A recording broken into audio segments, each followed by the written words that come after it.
موت کے ہوتے ہوئے بھی آج اس انسان کے اندر اتنی اکڑ، اتنا غرور، اتنا تکبر، اتنی حماقت ہے۔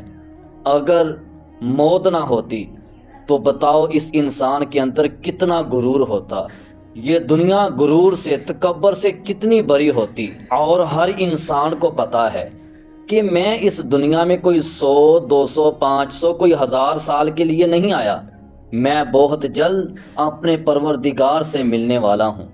زیادہ سے زیادہ جو زندگی ہے 50-60 سال کی، لیکن پھر بھی اس انسان کے اندر یہ غرور، یہ تکبر، یہ حسد، یہ بغض، یہ نفرت، یہ ناراضگی، یہ عداوت، یہ منافقت، یہ جھوٹ، یہ غیبت، یہ چگلی، یہ چوری ڈکیٹی، کتنے گناہ ہیں۔ اس انسان کو کیا اللہ کا خوف نہیں؟ کیا اللہ کا ڈر نہیں؟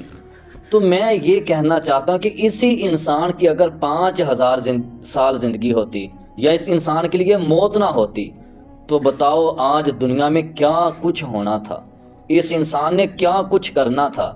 تو اللہ ذوالجلال نے موت بنائی ہے، موت کے بعد قبر، قبر کے بعد حشر، حشر کے بعد جنت اور جہنم ہے۔ تو اللہ کے بندو یہ چھوٹی سی زندگی، مختصر زندگی خدا سے ڈر کر گزاریں۔ پتہ نہیں کب کس موڑ پہ کس جگہ موت آ جائے۔ بہت جلد ہم اس دنیا سے، بہت جلد ہم نے اس چیز کو چھوڑ دینا ہے، بہت جلد ہم اس چیز سے جدا ہونے والے ہیں جس چیز سے آج ہم محبت کرتے ہیں، اور بہت جلد اس چیز، اس ذات کے پاس پہنچنے والے ہیں کہ مرنے کے بعد جس کی محبت کام آئے گی۔ تو وہ محبت اپنے پروردگار کے ساتھ محبت ہے۔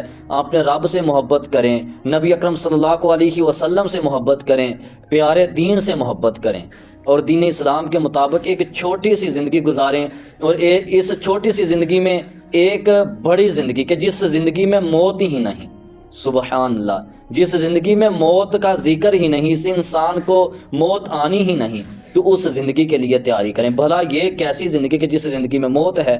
تو اس مختصر زندگی، چند سال زندگی میں اپنے پروردگار کو راضی کریں، دنیا سے سرخرو ہو کے جائیں، اور مرنے کے بعد ایک ایسی زندگی ملے گی کہ جس زندگی میں موت ہی نہیں، اور وہ زندگی جنت والی ہوگی، اگر آپ ایک اچھے انسان بن کر دنیا سے جاتے ہیں۔